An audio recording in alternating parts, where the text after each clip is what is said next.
बाकी वीडियो ठीक चल रहा है? Yes sir. Yes sir.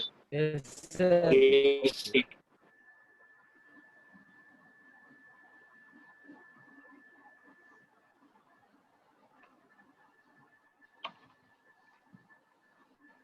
Magnitude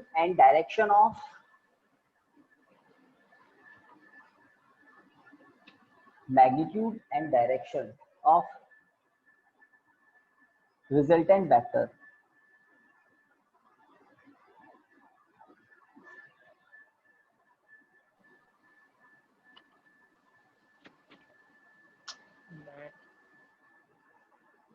of two vectors. एक बड़ा सा हेडिंग है, magnitude and direction of resultant vector of two vectors. फटाफट लिख लो।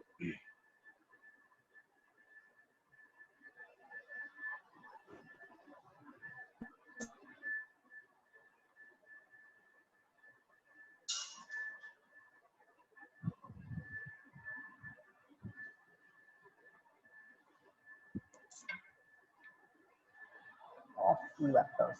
गाइस हो गया हेडिंग? Yes sir. है ना? और कुछ पीछे तो नहीं कर रहे? ठीक है, ओके।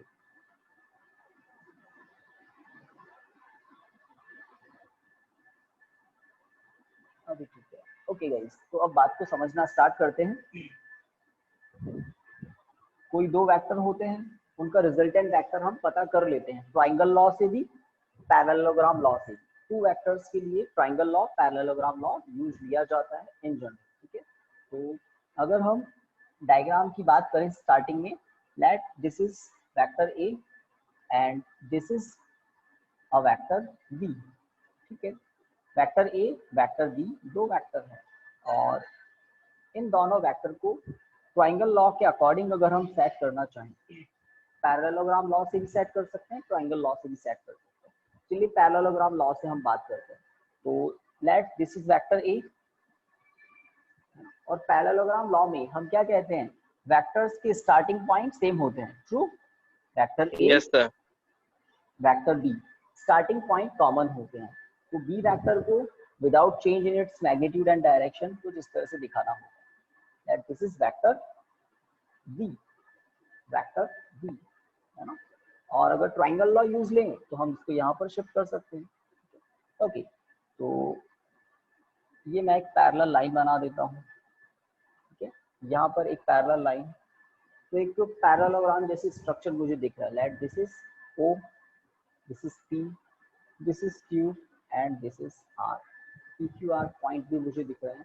अब ये जो ओपी लाइन है, ओ से पी तक जो डिस्टेंस है वो वेक्टर ए का मैग्नीट्यूड है। हम इसको डॉटेड इंक्रीज करते हैं, डॉटेड। ठीक है, पहले डायग्राम देख लो, फिर मैं आपको डिटेल में बताने वाला हूँ कि एक्चुअल में क्या है। ओके, ठीक है।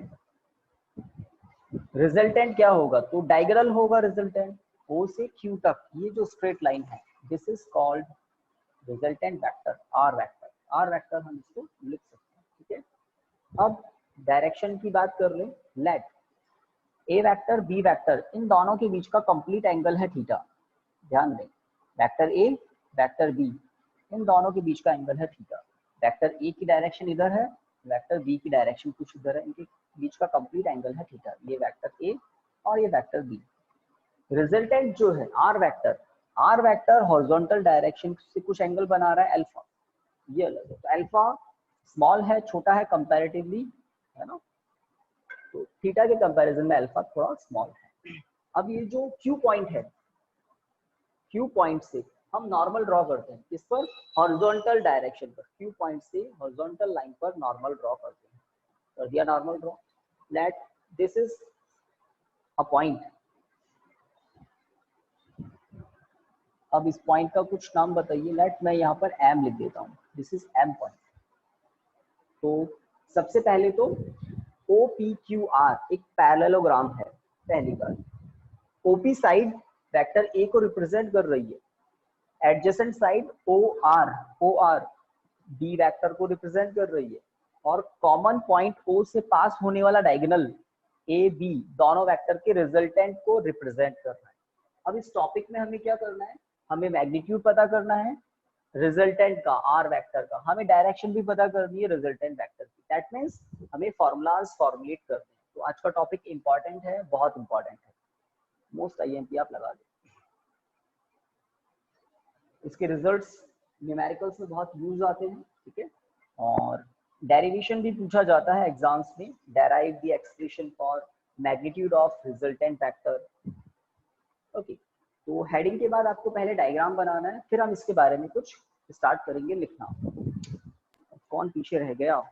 हेमंत।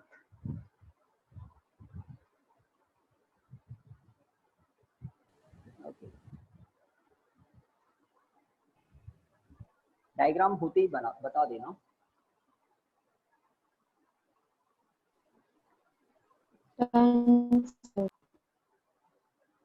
यस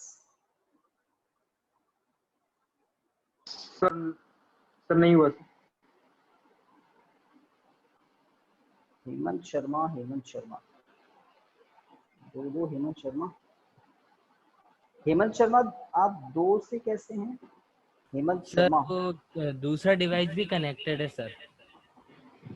तो दो यूज लेते हो मतलब सर वो एक में नेटवर्क प्रॉब्लम नहीं आ जाए सर। ओहो, वेरी गुड, चलो कोई दिक्कत नहीं।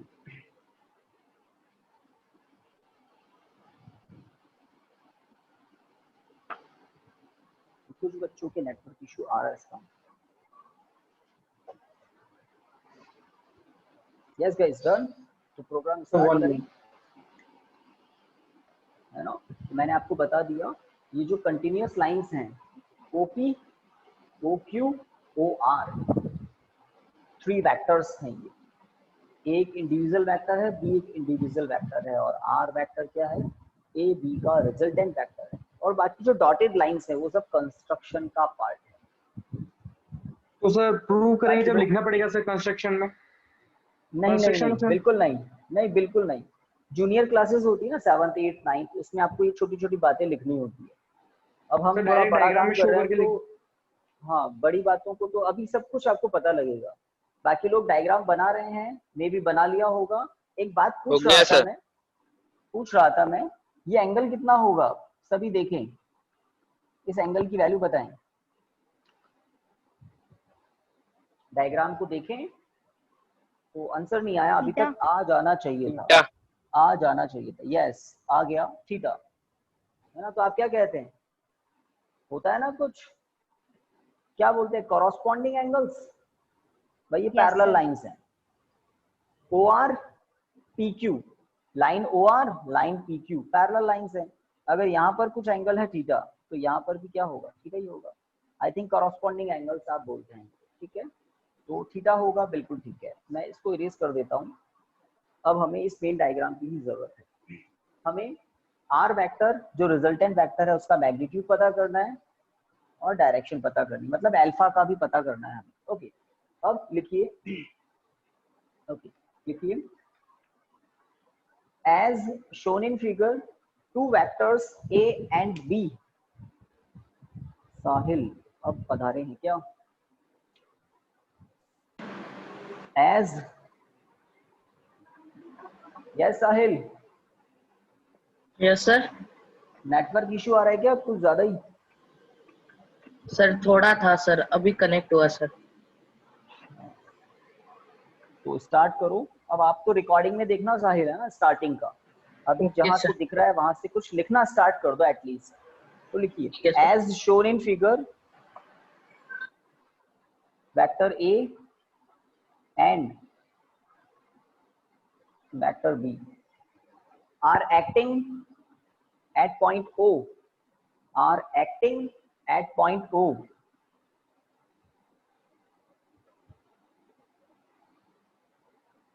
at some angle,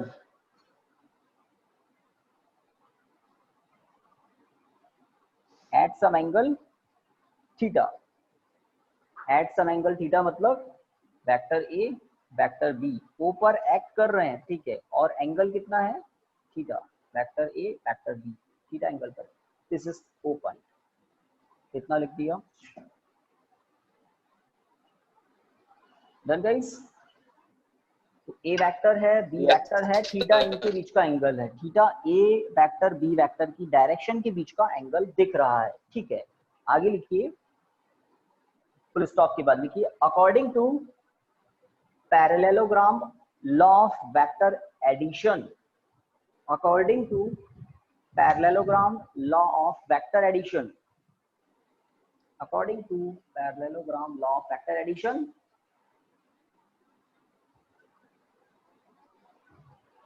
the diagonal OQ, the diagonal OQ, the diagonal OQ represents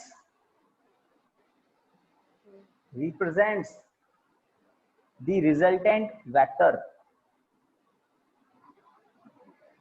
the diagonal OQ represents the resultant vector, bracket में R vector, full stop, the resultant vector, bracket में R vector, full stop. Okay, तो इतनी information हमें sir एक बार repeat करना। एक para में लिखनी थी, तो मैं पूरा ही बता रहा हूँ। क्या बताया मैंने? As shown in figure, two vectors A and B are acting at point O at some angle theta, है ना? According to the parallelogram law of vector addition, the diagonal OQ represents the resultant vector, bracket में आपको कहा R लिख देना, the resultant vector, the diagonal OQ represents the resultant vector, full stop। Okay, कुछ construction भी हमने किया dotted में, कंस्ट्रक्शन का पार्ट हम बिल्कुल नहीं लिखते, लिखना नहीं है। ओके, अब मुझे यहाँ पर दो राइट एंगल ट्राइंगल दिख रहे हैं, एक छोटा एक बड़ा। पहले नाम देख लें, पी क्यू एम या पी एन क्यू कहते हैं इसको, है ना। लेट मैं इसको थोड़ा सा चेंज करके लिख देता हूँ, P N Q, where right angle at M. तो एक राइट एंगल ट्राइंगल ये है, काम आएगा अभी। एक और ट्राइंगल है O M Q, right angle triangle O M Q. Guys दोनों दिख गए होंगे आपको? Yes sir. P N Q और दूसरा ओ एम क्यू। तो इन राइट एंगल ट्राइंगल्स को यूज लेकर हम इस पूरे टॉपिक को कंप्लीट करेंगे। सबसे पहले छोटे वाले राइट एंगल ट्राइंगल को देखें।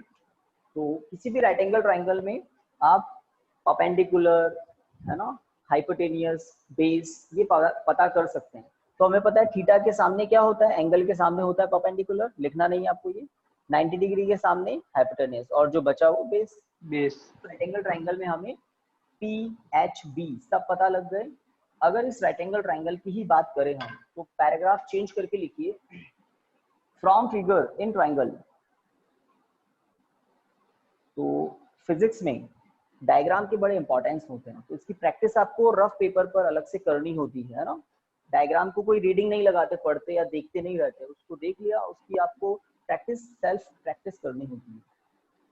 From figure in triangle O नहीं है, in triangle P M Q, बताइए कॉस थीटा क्या होगा? In triangle P M Q cos theta क्या होगा? PM upon PQ, PM upon PQ. Hypotenuse. बाकी लोग सही बात है, बेस पीएम है, हाइपोटेनियस पीक्यू है, कोई दिक्कत नहीं है। पीएम इक्वल टू आप क्या लिखेंगे? पीएम इक्वल टू आप लिख सकते हैं पीक्यू कॉस थीटा, कोई दिक्कत नहीं है। और पीएम को ऐसा भी लिख सकते हैं, पीक्यू के प्लेस पर, पीक्यू के प्लेस पर मैं मॉड ऑफ वेक्टर बी लिख सकता हूँ क्या? थोड़ा हेल्प करो। Yes sir. पीक्यू के प्लेस पर, पीक्यू के प्लेस पर, तो पीक्यू की लेंथ किसके इक्वल है? ओआर के इक्वल। पैरेललोग्राम है ना, तो PQ side, OR side, equal sides होती है पैरेललोग्राम, है ना, बिल्कुल सही है। पैरेललोग्राम की अपोजिट साइड्स इक्वल होती है। तो इसका मतलब मैग्नीट्यूड है बी वेक्टर का अगर ओआर, तो ओआर किसके इक्वल है? पीक्यू के इक्वल है। तो पीक्यू के प्लेस पर आप magnitude of vector B put कर सकते हैं, बिल्कुल पुट कर सकते हैं, ठीक है। इक्वेशन 1। तो एग्जाम में डेरिवेशन पूछे जा सकते हैं। तो स्टार्ट कहाँ से करते हैं, ध्यान रखना, डायग्राम बनाकर। कौन सा right angle triangle? PMQ right angle triangle में हमने ट्रिग्नोमेट्रिक रेशियो कॉस से स्टार्ट किया, लिखिए, and sine theta equal to, बताइए साइन थीटा क्या होगा? तो QM upon PQ। Same triangle में पहले हमने कॉस लिया एंड अब साइन की बात कर रहे हैं सेम ट्राइंगल में, तो कह रहे हैं QM अपॉन PQ, सही बात, QM अपॉन PQ, साइन होता है परपेंडिकुलर अपॉन हाइपोटेन्यूज, तो QM इक्वल टू आपको क्या लिखना पड़ेगा? PQ sine theta cross multiply करके, और इसी तरह से QM इक्वल टू आप कह सकते हैं magnitude of vector B sine theta, equation 2, है ना। वही PQ को हमने क्या मान लिया? बिल्कुल magnitude of vector B, equation 1 equation 2। Done guys? तो दो राइट एंगल ट्राइंगल के बारे में मैं कुछ कह रहा था, उसमें से एक का काम तो हो गया, ठीक है। जब टॉपिक कंप्लीट होगा तब आपको पूरी कहानी समझ में आएगी। तो इक्वेशन 2 तक सभी ने कर लिया? Yes sir. इक्वेशन 2 तक सभी ने कर लिया। तो हम पहले मैग्नीट्यूड पता करते हैं ना, रिजल्टेंट वेक्टर का मैग्नीट्यूड पता करते हैं। तो मुझे बताइए, अगर R रिजल्टेंट वेक्टर है तो इसका मैग्नीट्यूड क्या है? R अगर रिजल्टेंट वेक्टर है तो इसका मैग्नीट्यूड क्या है? डायग्राम में O से लेकर Q तक की length, that's it. Yes sir. किसी भी वेक्टर का मैग्नीट्यूड उसकी लेंथ ही तो होती है, तो R Yes, sir. Vector O से Q तक है तो O से Q तक R वेक्टर का मैग्नीट्यूड है। तो देखिए now in triangle OMQ, now in triangle OMQ, बड़ा वाला right angle triangle OQ square equal to, या सीधा सीधा बताओ ना, OQ इक्वल टू क्या लिख सकते हैं? पाइथागोरस थ्योरम सबको पता है ना, तो साइड OQ क्या होगी? तो I think OM square plus QM square. थोड़ा सा चेक करके एग्रीमेंट दे दो अपना यस में। Yes sir. Yes sir. Pythagoras theorem सबको पता है अच्छे से, है ना। तो हाइपोटेन्यूज क्या होता है? Root of base square plus perpendicular square. Triangle आप देख लेना OMQ, ठीक है। अब नेक्स्ट स्टेप पहले देख लो, फिर आप लिखना अपने रजिस्टर में। OM डायग्राम में देख लो, OM कहां से कहां तक है? O से लेकर यहां तक है M, तो ये जो O से लेकर M तक साइड है, O से लेकर M तक जो साइड है उसको ऐसा ब्रेक करके लिख सकते हैं ना, यस सर। ब्रेक करके yes OP sir. Plus PM, जरूरी है ब्रेक करना, इसलिए तो OM के प्लेस पर मैं लिख रहा हूं OP प्लस PM ब्रेक करके, बाकी कुछ भी चेंज नहीं किया, देख लें आप, है ना। तो ब्रेक करके आप भी लिखें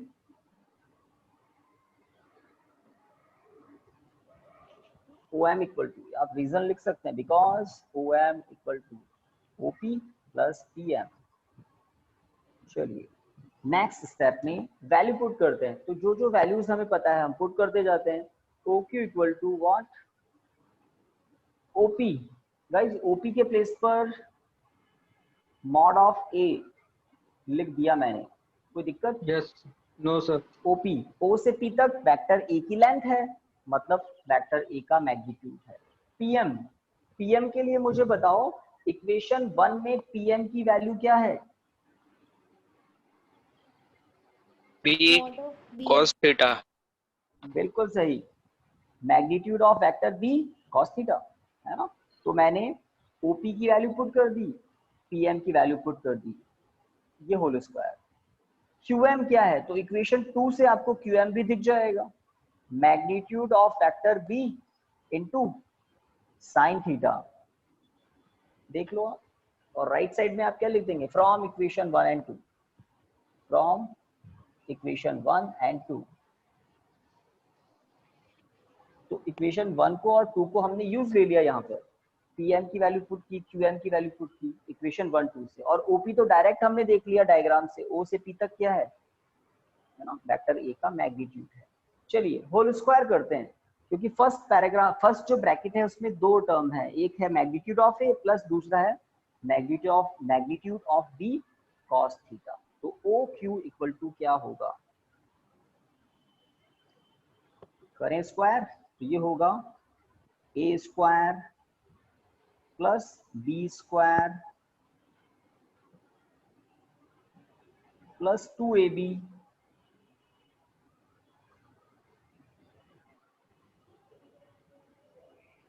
प्लस, देखिए तो ये जो अंडरलाइन कर रहा हूं ये तो बस a प्लस बी का होल स्क्वायर है, होता है ना फॉर्मूला, a प्लस बी का whole square, A square plus B square plus 2ab, तो mod of vector a whole square plus mod of vector B whole square cos square theta plus 2ab, देख रहे हैं ना, 2 mod of A mod of B cos theta. तो A plus B के whole square का formula use लेते हुए पहला ब्रैकेट आपके सामने सॉल्व किया। अब दूसरे ब्रैकेट को तो जस्ट होल स्क्वायर करना है, सेकंड ब्रैकेट को देखें, है ना, इसका होल स्क्वायर क्या होगा, mod of B whole square plus sine square theta. Okay, ये हो जाए तो मुझे आगे बता देना।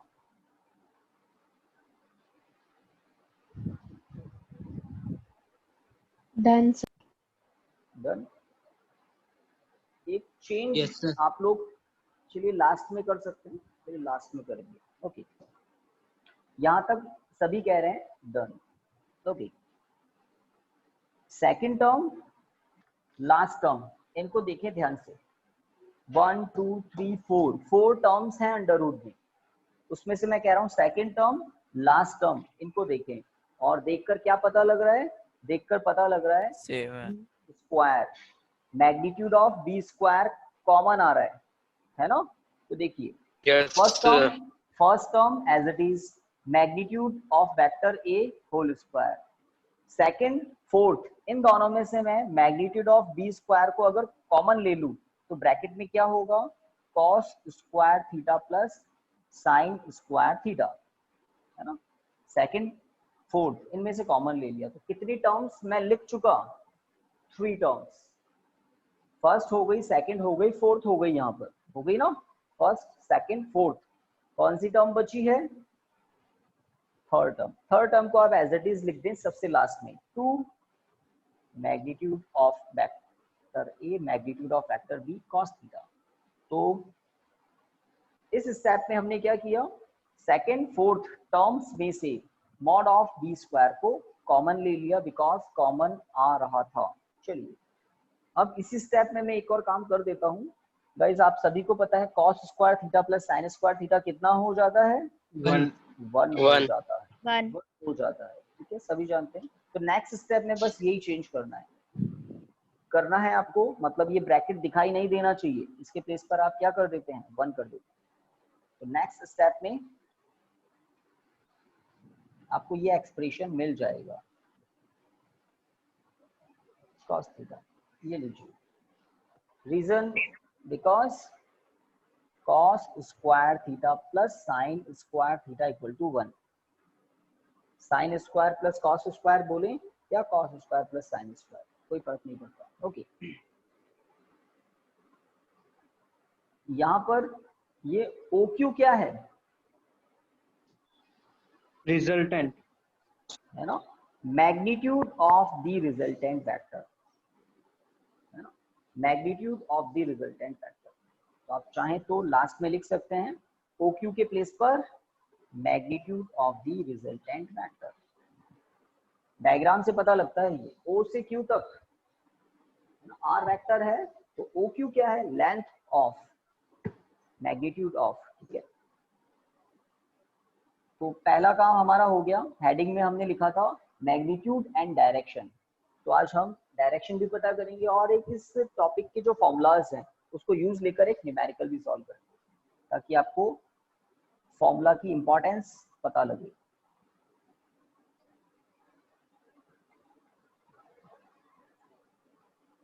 ओके, तो दिस इज आवर रिजल्ट, एक पहला रिजल्ट।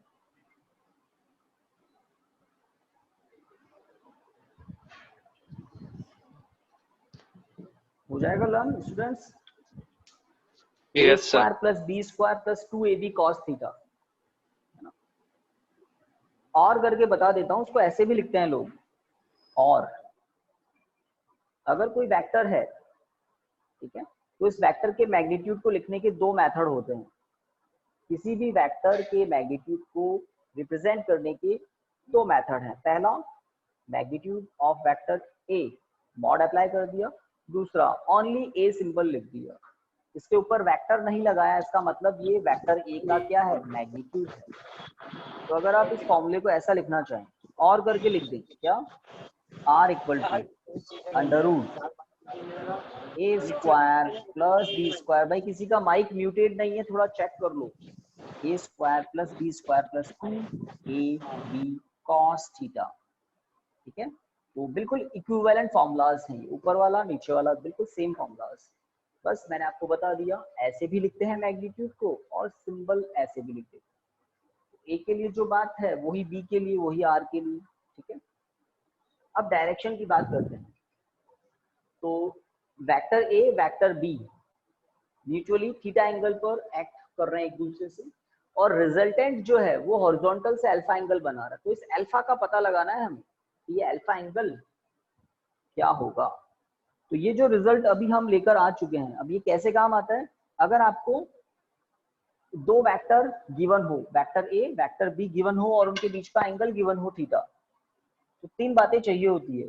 3 फिजिकल क्वांटिटीज आपको पता होनी चाहिए, vector A vector B and angle between them. ये तीन बातें, ए बी एंड थीटा। अगर आपको ये तीन चीजें किसी क्वेश्चन में आइदर डायरेक्टली और इनडायरेक्टली गिवन हो, तो आप रिजल्टेंट वेक्टर पता लगा सकते हैं इन मैग्नीट्यूड। देख लीजिए इस फॉर्मूला में आपको क्या चाहिए, ए चाहिए, बी चाहिए और थीटा चाहिए। ए बी एंड थीटा, बस ये तीन बातें, ये तीन फिजिकल क्वांटिटी चाहिए। सर आप रिजल्टेंट वेक्टर का मैग्नीट्यूड फाइंड आउट कर सकते हैं इस फॉर्मूला को यूज लेकर। बोलिए, सर, कुछ कह रहे थे? हाँ सर अगर कहीं थीटा नहीं दे रखा हो तो 10 लेके भी कर सकते हैं सर। 10 10 थीटा क्या? से, 10 थीटा से सर। थीटा नहीं दिया हुआ है तो 10 10 थीटा ले सकते हैं। बात कुछ समझ में नहीं आई। सर, थीटा गिवन नहीं हुआ तो हम हाँ क्वेश्चन सर। सॉल्व नहीं कर सकते, सीधी सी सर बात। हाँ बोलो। अगर वेक्टर ए और बी हुआ तो सर कर सकते हैं ना सर, मैग्नीट्यूड होंगे सर दोनों को। एक वेक्टर है और ये दूसरा वेक्टर है, तो Yes. इसका मतलब ये हुआ वेक्टर ए का मैग्नीट्यूड गिवन हो, वेक्टर बी का मैग्नीट्यूड गिवन हो, और इन दोनों वेक्टर्स के बीच का एंगल गिवन हो। हाँ बोलिए सर। थीटा इक्वल्स टू आपने बताया था ना formula, 10 inverse ax upon ay, वो कंपोनेंट वाला। हाँ देखो, बहुत अच्छी बात पूछ ली इन्होंने, काफी बच्चे इसमें कंफ्यूज होते हैं, तो बहुत अच्छी बात पूछ ली। वो जो फॉर्मूला है ना, theta equal to tan inverse ay upon ax, उस फॉर्मूला को जब हमने डेराइव किया था, तो थोड़ा ध्यान देना, पेपर फ्लिप करके देख लेना, सिंगल वेक्टर की बात हो रही थी।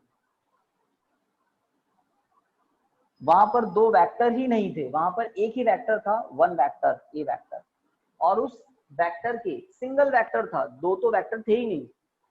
उस सिंगल वेक्टर के क्या थे, कंपोनेंट, वर्टिकल डायरेक्शन में ay, हॉरिजॉन्टल डायरेक्शन में ax। तो किसी सिंगल वेक्टर को हमने दो डायरेक्शन में रिजॉल्व किया था, ठीक है, दो वेक्टर थे ही नहीं। तो उस टॉपिक को अगर आप यहाँ पर सोच रहे हैं तो गड़बड़ हो जाएगी दिमाग में। वो टॉपिक बिल्कुल सेपरेट है, सिंगल वेक्टर के लिए है। और आज हम क्या कर रहे हैं, किन्हीं दो वेक्टर्स के रिजल्टेंट का मैग्नीट्यूड और रिजल्टेंट की डायरेक्शन के बारे में सोच रहे हैं। तो मे बी कुछ बच्चे इसको याद कर रहे थे ना, वो इसको अभी छोड़ दें याद करना। क्यों? Yes sir. वहां पर सिंगल वेक्टर की बात हो रही थी, और ay ax क्या थे, है ना, उनके कंपोनेंट्स थे वर्टिकल डायरेक्शन में, हॉरिजॉन्टल डायरेक्शन। ओके, तो अच्छा हुआ आपने पूछ लिया। हो सकता है कुछ स्टूडेंट्स ने पूछा, बाकी लोग थोड़ा बहुत सोच रहे थे इसके बारे में। चलिए, तो टॉपिक बिल्कुल सेपरेट है, टॉपिक बिल्कुल अलग है, प्रीवियस जो भी आपने पढ़ा है उन सब से सेपरेट है, अलग टॉपिक है। मलिक सिंह, आवाज आ रही है Malik?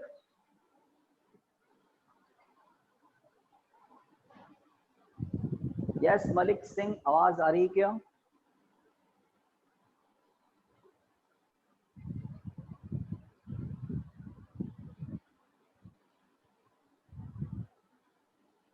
I think audio problem है। ओके, तो गाइस आगे बढ़ते हैं फिर। तो मैं ये कह रहा था, इस फॉर्मूला को यूज लेकर हम मैग्नीट्यूड पता कर सकते हैं। किसका? रिजल्टेंट वेक्टर का मैग्नीट्यूड। किसका resultant vector?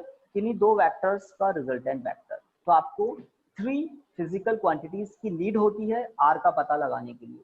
Magnitude of A, magnitude of B and angle between them. इन तीनों का, है ना, अगर नॉलेज है, अगर इन तीनों की इंफॉर्मेशन क्वेश्चन में है, आर पता लगा सकते हैं। चलिए अब डायरेक्शन की बात करते हैं। यस गाइस लिखिए, इन ट्रायंगल OMQ, इन ट्रायंगल OMQ, वापस आ गया देखो ये OMQ। तो थोड़ा ठंडे दिमाग से सोचकर बताइए, tan अल्फा क्या होगा? QM/PM। QM/OM। OM नहीं बोले, OM। QM/OM। ट्रायंगल बड़ा वाला है ना, OMP। तो मैं ऐसा लिख देता हूं, QM/OM। कोई दिक्कत ही नहीं है ना, बहुत ही ऑर्डिनरी सी बात। tan क्या होता है? Perpendicular upon base. अब एंगल कौन सा है ये ध्यान रखना है, एंगल कौन सा है? अल्फा। एंगल कौन सा है? अल्फा। ठीक है, चलिए आगे बढ़ते हैं। tan alpha equal to QM। तो QM को हम इक्वेशन 1 से क्या पुट कर सकते हैं? चलिए पहले OM को देख लेते हैं। QM को हमें पता है इक्वेशन 1 नहीं होगा, आई थिंक 2 होगा। भाई आपके पास लिखा हुआ है, यहाँ तो मैंने इरेज कर दिया है। इक्वेशन 2 है ना, Yes, QM sir. की वैल्यू है, मैं यहाँ लिख देता हूँ। तो इक्वेशन 2 में आपके पास QM लिखा हुआ है, और वो क्या है? Magnitude of B into sine theta. Denominator में जो OM है, OM को अगेन आपको डिवाइड करके लिखना है, OP plus PM। OP plus PM। Then tan alpha equal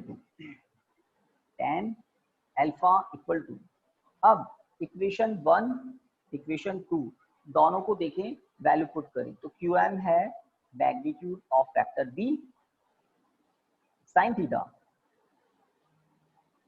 second equation से। डायग्राम से OP की वैल्यू है magnitude of vector A plus PM की वैल्यू इक्वेशन 1 से क्या है? Magnitude of vector B cos theta. तो आपको अगेन लिखना है from equation 1 and 2, from equation 1 and 2। इसलिए हमने इक्वेशन 1 2 को पहले से फॉर्म करके रखा हुआ है। Finally now alpha equal to what? तो बड़ा सा एक्सप्रेशन लिख दें बोल्ड में, alpha equal to tan inverse magnitude of vector B sine theta upon magnitude of vector A plus, तो ये है दूसरा यूजफुल रिजल्ट। जब न्यूमेरिकल सॉल्व करेंगे तब आपको इनकी इंपॉर्टेंस और समझ में आएगी। तो डायरेक्शन मतलब हॉरिजॉन्टल से आर वेक्टर कितना एंगल बना रहा है, हॉरिजॉन्टल डायरेक्शन से रिजल्टेंट वेक्टर कितना एंगल बना रहा है। अगर अल्फा पता लग जाए तो दैट मीन्स हमें रिजल्टेंट वेक्टर की डायरेक्शन पता लग जाएगी, अल्फा पता लग जाए। तो इस अल्फा से हमें डायरेक्शन पता लगती है रिजल्टेंट की, और इस फॉर्मूले से हमें मैग्नीट्यूड पता लगता है। तो गाइस प्रैक्टिस करने के बाद हो जाएगा एग्जाम में। Yes, sir. हेडिंग ही क्वेश्चन बनकर आ जाएगा। डेराइव द फॉर्मूला फॉर बस इतना ऐड हो जाएगा। Derive the formula for magnitude and direction of resultant vector of two vectors. तो ये दो रिजल्ट आपको डिडक्ट करने हैं और ये ध्यान भी रखते हैं। अब ये क्वेश्चन सॉल्व करते हैं। आई थिंक टाइम है हमारे पास, बिल्कुल है, 15 मिनट्स हैं। चलिए गाइस इरेज कर दूं ये। Yes, sir. Yes sir. देखिए यस सर। एक बार टॉपिक को करने में आपको बिल्कुल नोट्स बनाते हुए सब कुछ करने में कितना टाइम लगा, और 5 मिनट्स में इस पूरे टॉपिक को आप रिवाइज कर सकते हैं। 5 मिनट्स भी मैंने ज्यादा बोल दी। देखिए तो अब रिवाइज करते हैं एक बार इसको, फिर एक न्यूमेरिकल सॉल्व करेंगे। और देखिए तो अगर टॉपिक आ जाता है derive the expression for magnitude and direction of resultant vector of two vectors, तो आप पहले तो डायग्राम बनाएंगे। That vector A vector B horizontal line और ये parallel line to the vector B, और नेमिंग हम कर देंगे OPQ, आपको जो अच्छा लगता है OPQR, ठीक है। और O से लेकर Q तक ये हो जाता है रिजल्टेंट वेक्टर। हमने कहा था दो vector A vector B vector के बीच का एंगल तो थीटा है, और आर वेक्टर हॉरिजॉन्टल से एंगल बना रहा है अल्फा। ओपी को थोड़ा सा हमने है ना हॉरिजॉन्टली इंक्रीज किया था और क्यू से उस पर परपेंडिकुलर ड्रॉ किया था और लिखा था एम पॉइंट। फिर आपने बताया था ये एंगल भी कितना होगा जितना यहाँ पर है Theta. ना, कॉरस्पॉन्डिंग एंगल थीटा ही होगा। डायग्राम कंप्लीट हो जाता है। फिर हम उस ट्राइंगल को यूज लेते हैं जिससे हमें इक्वेशन 1 और 2 बनाने हैं, और वो ट्राइंगल कौन सा है, वो ट्राइंगल है PMQ, ठीक है, छोटा वाला ट्राइंगल PMQ। इससे हमें इक्वेशन 1 और 2 बनाने। तो इस ट्राइंगल में cos थीटा क्या होगा, तो आपने कहा था बेस अपॉन हाइपोटेन्यूज, बिल्कुल ठीक है। और PM हमें पता लग गया था, और PM क्या मिला था, magnitude of vector B cos theta, क्योंकि PQ कुछ गलत किया क्या, सही है ना। PQ एक्चुअल में किसके इक्वल है, OR Vector के, B. और OR एक्चुअल में क्या है, मैग्नीट्यूड ऑफ वेक्टर B। तो P से Q तक की लेंथ O से R तक की लेंथ के इक्वल होती है, इसलिए ठीक है। तो इक्वेशन 1 इस तरह से। और सेकंड इक्वेशन के लिए हम क्या लेते हैं, सेम ट्राइंगल में sin थीटा, और sin थीटा जब लेते हैं तो आपको क्या मिलता है, QM equal to 2M. Magnitude of vector B sin theta. Easily same right angle triangle में आप sin थीटा लेते हैं तो आपको फाइनली QM मिल जाता है दिस। उसके बाद हम बड़ा वाला triangle OMQ, in triangle OMQ क्या यूज लेते हैं, पाइथागोरस थ्योरम। पाइथागोरस थ्योरम के अकॉर्डिंग OQ क्या होता है, तो OQ होता है OM square plus MQ square, ठीक बात, base square plus hypotenuse square. और मैंने कहा था OM को आप स्प्लिट करके लिखें, OM को ब्रेक करके लिखें, कैसे, OP plus PM, OP plus PM, ठीक है। और OP प्लस PM लिखने के बाद वैल्यू पुट करें, तो OP क्या है, magnitude of vector A, PM क्या है, B cos थीटा। लिख सकता हूं मैं यहाँ पर, ऐसे भी लिख सकता हूँ इसको, है ना, कोई फर्क नहीं पड़ता, होल स्क्वायर प्लस MQ क्या है, तो MQ है B sin थीटा, B मतलब magnitude of vector B whole square. अब फॉर्मूलाज अप्लाई कर देते हैं, तो A प्लस B का होल स्क्वायर, तो A square plus B square cos square theta plus 2AB, B मतलब B cos थीटा, तो A प्लस B का होल स्क्वायर हो गया plus B square sine square theta. फिर आपको याद रखना है हमेशा सेकंड टर्म फोर्थ टर्म में से B स्क्वायर कॉमन आ रहा है, तो A square as it is, second term fourth term में से B स्क्वायर कॉमन लेंगे, अंदर क्या हो जाएगा, cos square plus sine square, और उसके प्लेस पर आप क्या लिखेंगे, 1 2AB cos थीटा, ठीक है। तो और OQ को हम क्या लिखते हैं, magnitude of vector R, R. This is your formula, है ना। 1 को तो हम लिखते नहीं, तो ये आ गया मैग्नीट्यूड, R वेक्टर का मैग्नीट्यूड। अब डायरेक्शन के लिए आपको बताया same right angle triangle OMQ में क्या करना है, tan alpha, 10 alpha. tan alpha, alpha horizontal से है R वेक्टर की डायरेक्शन, और tan अल्फा क्या होगा, तो perpendicular QM upon base OM, अभी अभी किया है। OM. और OM को अगेन स्प्लिट करके लिख देते हैं OP plus PM, OP plus PM। और आपको पता है इक्वेशन 1 से QM की वैल्यू कितनी है, B साइन थीटा, और OP की वैल्यू क्या Yes, है sir. A, और PM की वैल्यू क्या है B cos थीटा, है ना। B मतलब B मैग्नीट्यूड ऑफ वेक्टर। और फिर अल्फा इक्वल टू हम क्या कर देते हैं, tan Tan inverse. Inverse, that's it. तो मैं यही कह रहा था, रिवीजन बड़ा फास्ट हो जाता है। तो आप जब समझने के बाद घर पर भी रिवीजन करते हैं तो रिवीजन में कम टाइम लगता है। ओके, एक क्वेश्चन सॉल्व करते हैं गाइस, एक क्वेश्चन सॉल्व करते हैं।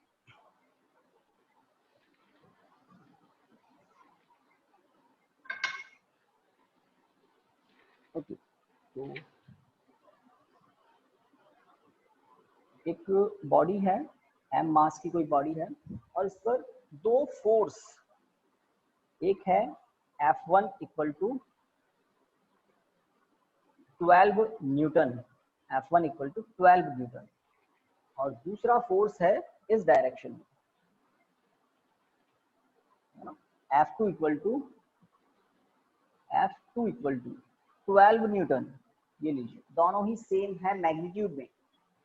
इन दोनों वेक्टर्स के बीच का एंगल आपको बता दिया 120 डिग्री। This is question. एक ही बॉडी पर दो फोर्स वेक्टर क्वांटिटी होती है ना, तो वेक्टर ए हमारे लिए क्या हो जाएगा F1, वेक्टर बी हमारे लिए क्या हो जाएगा F2। तो इस तरह से डायग्राम मैंने बनाया। अब पता क्या करना है, find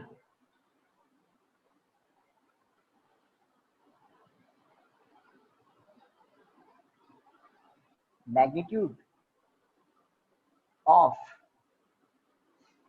net force, find magnitude of net force. तो इस बॉडी पर लेट कोई डस्टर है, इस डस्टर पर एक 12 न्यूटन का फोर्स राइट साइड में है ना, और एक 12 न्यूटन का फोर्स इस डायरेक्शन में है, हॉरिजॉन्टल से 120 डिग्री। तो इस डस्टर पर नेट फोर्स कितना होगा, इजी क्वेश्चन है ना। तो सॉल्यूशन स्टार्ट करेंगे हम। अगर ऐसा क्वेश्चन मिल जाए, जानबूझकर मैंने डायग्राम बना दिया ताकि आपको थोड़ा सा कंफर्टेबल लगे देखने में, नहीं तो पूरा लैंग्वेज में मिलता है ये क्वेश्चन, है ना। Two forces F1 equal to 12 Newton and F2 equal to 12 Newton are acting on a body where angle between them is 120 degree. Find the magnitude of net force on the body. तो diagram हम बनाते हैं। चलिए, अभी तो बना दिया मैंने। तो आप सबसे पहले क्या लिखेंगे, गिवन क्या है, F1 equal to 12 newton, F2 equal to 12 newton. Magnitude given है, थीटा इक्वल टू 120 डिग्री। हो गया काम। अब फॉर्मूला लिखोगे आप, we know that magnitude of net force, क्या फॉर्मूला लिखता हूं मैं, एफ नेट। गाइस दिख रहा है? Yes, sir. Yes, sir. Yes दिख रहा है सर। सभी को, एफ नेट। तो देखिए फॉर्मूलाज किस तरह से आप बनाएंगे। तो जो स्टैंडर्ड फॉर्मूला है ना, जो स्टैंडर्ड फॉर्मूला है, R equal to under root of A square plus B square plus 2ab cos theta. इस स्टैंडर्ड फॉर्मूला को आप हमेशा यूज लेंगे किसी भी फिजिकल क्वांटिटी के लिए। तो अभी फिजिकल क्वांटिटी फोर्स है, तो सेम फॉर्मूला को देखिए कैसे आप लिखेंगे, F1 square plus F2 square plus 2F1 F2 cos theta. बन गया फॉर्मूला। तो एक्चुअली में यही फॉर्मूला है यहाँ पे। तो ये तो है सिंबॉलिक स्टैंडर्ड फॉर्मूला, और ये हमारे पर्टिकुलर जो अभी क्वेश्चन है इसमें फिट होने वाला फॉर्मूला ये बन गया। ठीक है, तो जो फॉर्मूला आपको लर्न है बस वही फॉर्मूला है, वैल्यू पुट करनी है गाइस। और देखिए एफ नेट 12 न्यूटन ही आ रहा है क्या, और आ जाए तो मुझे बताना कितना ही आएगा। cos 120 की वैल्यू बता देता हूँ, कुछ बच्चों को शायद प्रॉब्लम हो सकती है। -1/2 होती है cos 120 की वैल्यू। सेकंड क्वाड्रेंट में cos नेगेटिव होता है। cos को आप 120 को ऐसे कर सकते हैं 90 + 30, तो 12 ही आ रहा है सर। sin 30, है ना। चेक करो, आराम से चेक कर सकते हो आप। मैं तो बताऊंगा ही, 1 मिनट रुकते हैं।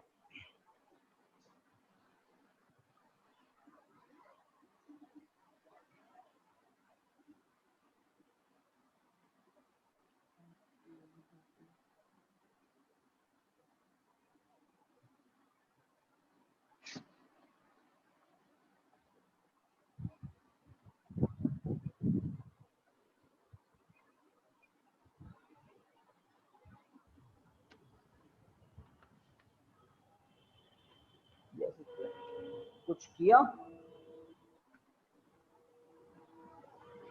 एल आ रहा है सर। है ना, तो f1 स्क्वायर की प्लेस पर 12, f2 स्क्वायर की प्लेस पर भी 12 square, 2f1 f2 that means 2 into 12 into 12 cos 120 की वैल्यू मैंने आपको बताई -12, है ना। अब इसको सॉल्व करेंगे तो आप देखेंगे जो सबसे लास्ट वाली टर्म है, थर्ड टर्म, उसमें ये 2 से 2 कैंसिल, बिकॉज -12 था, ये माइनस कहाँ पहुंच जाएगा, सबसे आगे, ठीक है। तो इसका मतलब 12 square plus 12 square minus 12 square, देखो 12 इंटू 12 12 स्क्वायर माइनस 12 स्क्वायर, तो ये दो टर्म कैंसिल हो गई। तो अंडर रूट के अंदर क्या बचा, 12 स्क्वायर रूट 12 स्क्वायर मतलब 12 एफ नेट। तो मैंने थोड़ा इसको ब्रीफ करके बता दिया एफ नेट किस तरह से आता है। तो एक सिंपल था कि एक बॉडी पर दो वेक्टर, दो फोर्स इस तरह से एक्ट कर रहे हैं, तो उसका रिजल्टेंट वेक्टर कुछ बीच में से पास होगा। एंगल आप पता लगाना चाहे ना 60 डिग्री आएगा।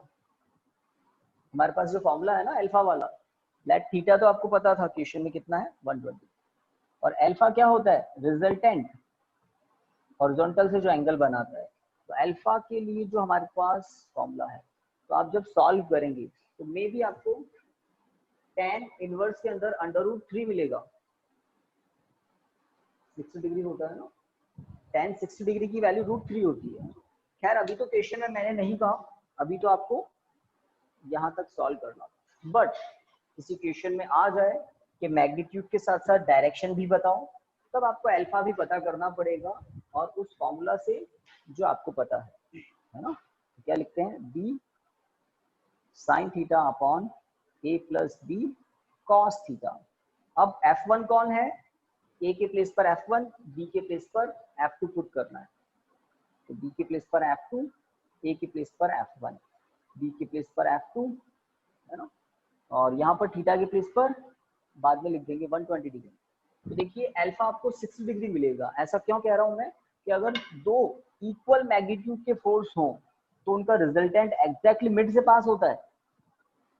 इक्वल फोर्स है ना, इसलिए रिजल्टेंट मिड से पास होगा। मिड मतलब अब 120 डिग्री का मिड क्या होगा, 60 डिग्री, है ना। तो ये तो इजी क्वेश्चन था, इसलिए साफ साफ पता लग रहा है 60 डिग्री आना चाहिए। अब फॉर्मूले से भी आना चाहिए, चेक करते हैं, है ना। मैग्नीट्यूड तो पता कर लिया, अब इस फॉर्मूले में मैं ओके ये तीनों वैल्यूज फिट कर देता हूं। तो कीजिए फिट, tan इनवर्स, है ना, 12 इंटू, अब साइन 120 डिग्री की वैल्यू कितनी होती है, तो √3/2 होती है आई थिंक। Yes sir. है ना, साइन 120 डिग्री की वैल्यू चेक कर लेना, बता रहा हूं, साइन 120 डिग्री Yes, की sir. वैल्यू होती है √3/2। साइन सेकंड क्वाड्रेंट में पॉजिटिव होता है। Okay, f1 12 plus f2 12 into cos 120 की वैल्यू वापस हाफ -12, ठीक है। तो आप इसको देखें, आपको पता लगेगा √3 मिलेगा आपको tan इनवर्स के अंदर, है ना। तो क्या है 12, चलिए 12 तो कॉमन आकर कैंसिल हो गया, है ना। तो क्या बचा √3/2 अपॉन 1 -12। ध्यान से देखिए 12 कॉमन आकर मैंने कैंसिल कर दिया। अब नीचे है 1 -12, 1 -12 मतलब प्लस का हाफ, हाफ। +1 -12 +1 -12, तो प्लस का हाफ 1/2, 2 से 2 कैंसिल। तो alpha equal to tan inverse √3, कोई यहाँ पर छोड़ देना तो वो भी गलत नहीं है, बट आपको वैल्यू पता है जब, तो वैल्यू लिख दो। क्या tan alpha equal to √3, so alpha equal to 60 degree, है ना। tan इनवर्स को इधर ले आए तो tan अल्फा हो जाता है, और अल्फा क्या हो जाएगा 60 डिग्री। तो ये तो एक स्पेशल केस, इजी क्वेश्चन मैंने दे दिया आपको कि फोर्सेस के मैग्नीट्यूड मैंने आपको इक्वल दिए, और एंगल कितना कहा इनके बीच में 120 डिग्री, ताकि वो जो मैग्नीट्यूड आप फाइंड आउट करें तो वो फटाफट हो जाए। तो इन फॉर्मूलाज का यूज हमने किया, तो थोड़ा जितना इनको यूज करोगे इन पर आपका ट्रस्ट बढ़ेगा, ठीक है। तो गाइज आज की क्लास को यहाँ स्टॉप करते हैं, सर है ना। कोई कुछ कह रहा है, बोलिए। सर आपने ये फॉर्मूला यूज करा, लेकिन है ना थीटा वो उसमें डेरिवेशन में देखे तो थीटा और अल्फा मतलब थीटा बाई 2 कर सकते हैं ना सर, जस्ट हाफ है ना अल्फा तो। हाँ हाफ है ना। तो आप क्या कह रहे हैं कि फॉर्मूला ऐसा ही बना दें, ये कह रहे हो क्या? जल्दी बोलिए। Yes sir. हाँ, तो ये तो इस पर्टिकुलर क्वेश्चन में हुआ, जनरली ऐसा थोड़ी होगा। अगर मैं यहाँ पर F1 की वैल्यू 5 न्यूटन कर दूं, कहानी खत्म है ना। 5 न्यूटन कर दूं तो अब ये रिजल्टेंट कहाँ चला जाएगा? जो ज्यादा मैग्नीट्यूड का है ना उसकी तरफ चला जाएगा। रिजल्टेंट मिड से कब पास होता है? जब F1 F2 सेम मैग्नीट्यूड के हो, है ना। तो अगर मैं क्वेश्चन चेंज कर दूं तो कहानी चेंज हो जाएगी, फिर ये काम नहीं आएगा, समझ रहे हैं। बट कौन सा काम आएगा? हमेशा काम आएगा ये वाला। F1 F2 कुछ भी हो, ये हमेशा काम आएगा, ठीक है ना। तो मुझे आपकी बात समझ में आ गई, आप क्या कह रहे थे। इस पर्टिकुलर क्वेश्चन में था, वो जनरली नहीं होता, ठीक है ना। ओके गाइस, आज की क्लास को यहाँ स्टॉप करते हैं। Thank you students, good night, bye. Thank you sir. Yes, okay.